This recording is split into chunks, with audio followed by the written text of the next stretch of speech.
Ever seen a helicopter shoot out sparks like a firework in the middle of the night? This is the Kopp-Etchells effect, a breathtaking but deadly phenomenon. When helicopters take off or land in dusty environments, like desert sand particles slam into the rotor blades at insane speeds.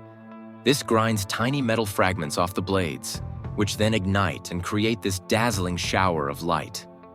It's named after two fallen soldiers, Benjamin Kopp and Joseph Etchells, as a tribute to their sacrifice.